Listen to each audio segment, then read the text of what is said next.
Hi and welcome to a little Soothbox tutorial with me, Sophia. This is me, hello. Today I'm going to show you how to do a gouache illustration, and it's going to be this sort of sunset floral theme. You're going to need a couple of different things for this. I think you can pretty much do this with whatever you have to hand, but I would recommend gouache paint, particularly for this. So this is a set of gouache I have that I've recently started using. It's jelly gouache, and I think if you look it up online you can find versions of this. I've also got a couple of tubes of Winston and Newton ones, that just a select few colours that I use for detailing. I'd recommend getting a bigger tube of white gouache, because you use that a lot for mixing if you're gonna really get into painting with this. So I recommend, yeah, just a tube of white to hand, because if you have a set you'll get through the white way quicker. You're also going to need some watercolour paper, and you're going to need a couple of different brushes, but you can really make do with two. One flat brush or slightly bigger brush so we can do the kind of background, and then a smaller brush for detailing, like a size 2. I think works well, so I've got these two for detailing. And some masking tape, because you want to mask off these edges while you paint the background, and then you can peel off the tape. You've got this nice frame which we then do the floral kind of elements on top of. If you haven't used gouache before, I really recommend looking into it. It's one of my favourite mediums because it's quite graphic. When it comes to painting, you get these really bold, kind of opaque, flat, dense areas of colour. You can also do light on top of dark, so like this yellow, this white, in a way that you can't do with watercolour.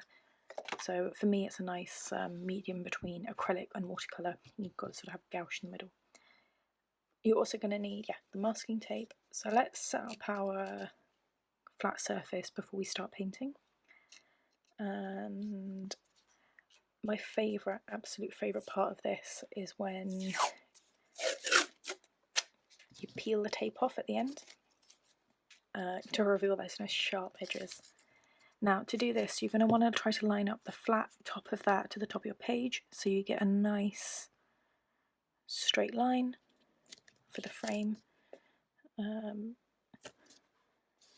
I'm going to press harder down these edges so it stays to the page, and just softly on here, because if I press too hard sometimes it does rip off some of the paper along with it. So I'm just going to be a bit mindful of that. Maybe I'm going to move this up a little bit so I have a bit more space at the bottom to work.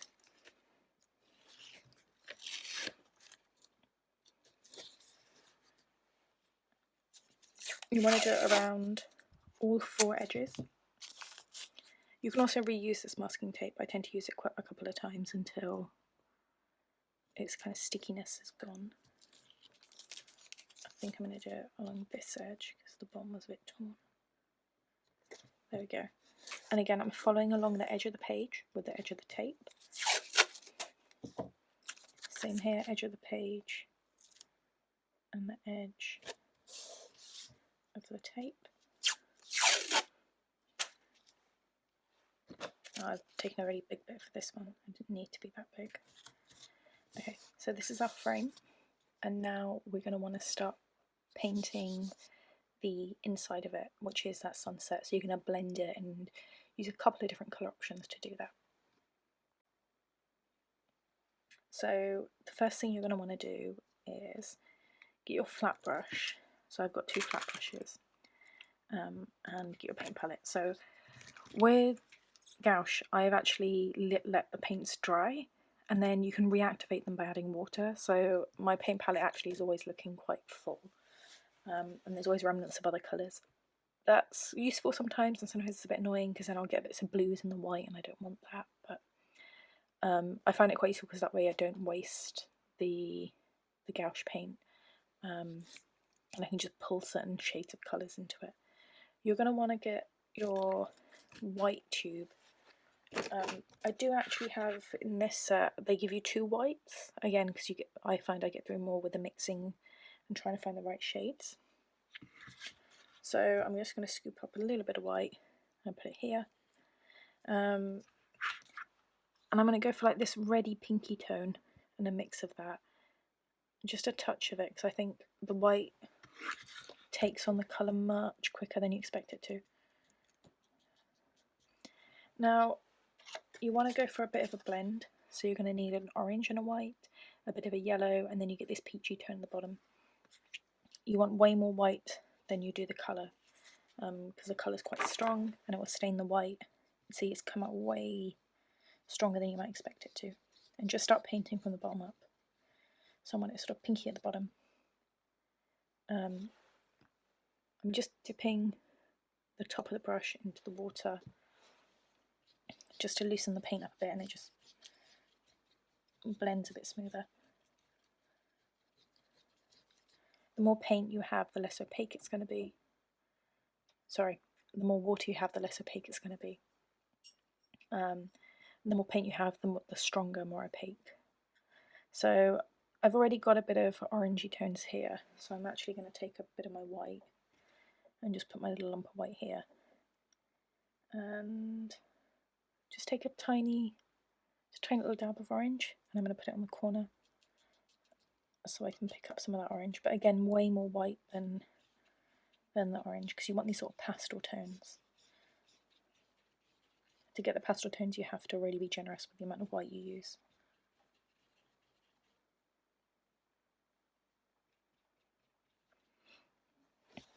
You can see up here it's got like little touches of yellow and the orange, so you want both of those. So I'm going to go back to my orange. I've actually got a really nice shade of orange from the Winston & Newton, and I'm going to use that. And I've got quite a lot of it on the brush, so I'm going to need to... I normally keep like either a scrap piece of paper or some tissue just to wipe down the brush and clean it. And there. That orange is very nice. And then you just blend it down. Just, again, dip the top of your brush into the water to help blend it. And again, the secret to this is tiny bits of water, introducing that slowly to help with the blending, and the white.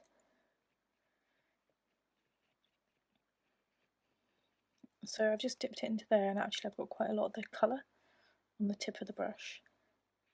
I'm just dragging it across the surface.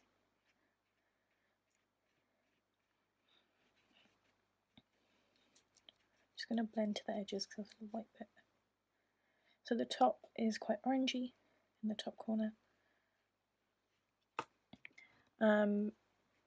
You can add clouds. You can also do this blend with other colours. So I've gone for pink to orange, but you can also introduce like blues and lilacs.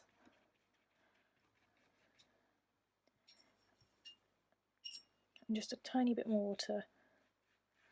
I'm brushing it off onto the side of the tape because I don't want to introduce too much water to the page. Perfect. Okay, I think I'm happy with this as our background. I don't think I'm happy with the white on that. I think I'd like that to be darker, so I'm just going to do a bit of troubleshooting. There we go.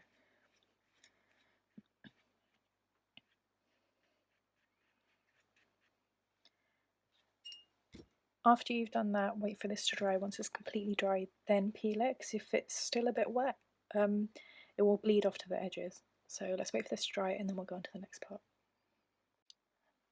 Okay, so this is dry now, and now it's the most exciting bit where we peel off the tape. One of the reasons why it's good to go over is you can then grab a bit of tape from here rather than trying to peel it off the edges. And try to go slowly. I find when I go fast you get a little bit of bleed. And here we go.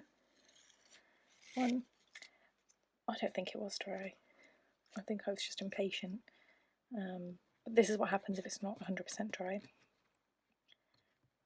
Or if you press too lightly. Ah yeah, so if you press hard you get some of this, see where the paper sort of is peeling with it.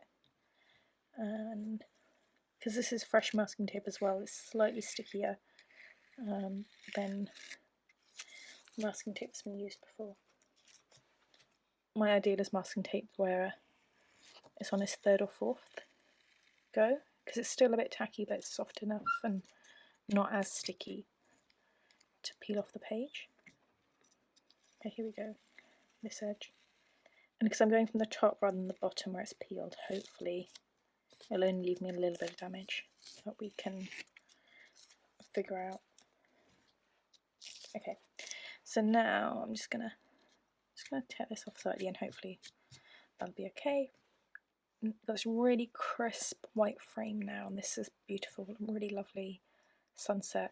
What we're now going to do is start adding these little details of these kind of leaves and maybe bits of flowers and circles. To do that, you're going to want to use a slightly skinnier brush, so just use the smallest brush you have for the details. This one's tiny, so I might experiment with both and see how it goes. You want to choose some bold colours that contrast with the background. I tried to do a bit of a brown on this, but for me I think it's a bit too dark. I think the orange and the yellow and the pink work, and then maybe a bolder colour that I'm yet to decide on. So I'll start with the orange, yellow and pink and paint some examples of these. So to do the leaves, I'm going to go for the pink. This is a neon pink and it's a Winston Newton one.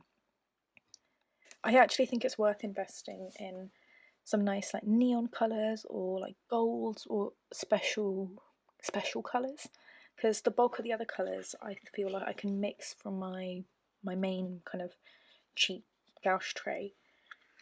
But for like a bit of neon or a little bit of like punch, I would invest in like a Winston Newton, just a tube or two, and it can really bring to life your work. So here I'm just painting these curves and filling in the middle. I'm going to start by painting a couple of leaves just on the page. Think about the way they're orientated, because you want this to go off the page, so it's almost like they're bursting out of that frame. And again here, you can sort of imagine where the stem would come from, and I'll do those in a minute. But first start by painting all of the leaves in. You want to go for these oval-like waves, like two of them side by side, to get that leaf shape.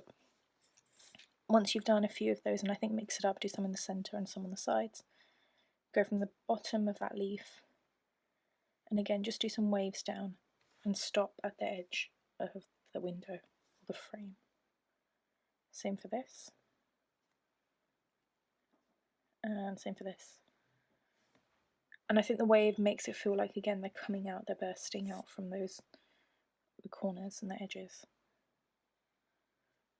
You don't have to wiggle too much, but just enough to give it a bit of motion I think works.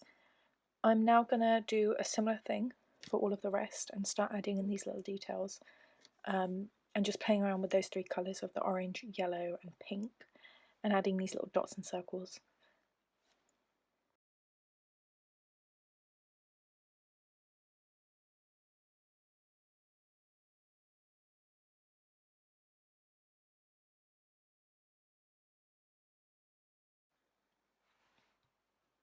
So I'm just adding tiny little touches of white.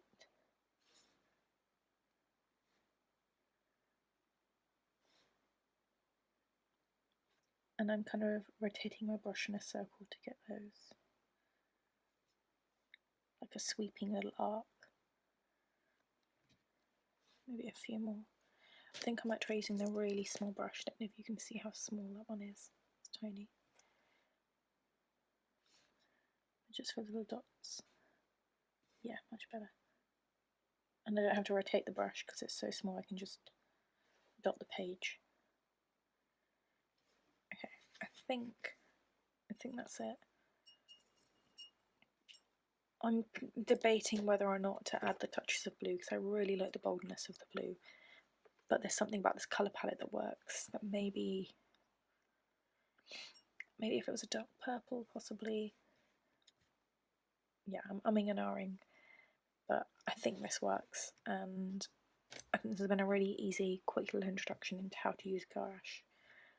If you're not familiar with it, just start by doing a couple of sketches and really getting used to the layering of it.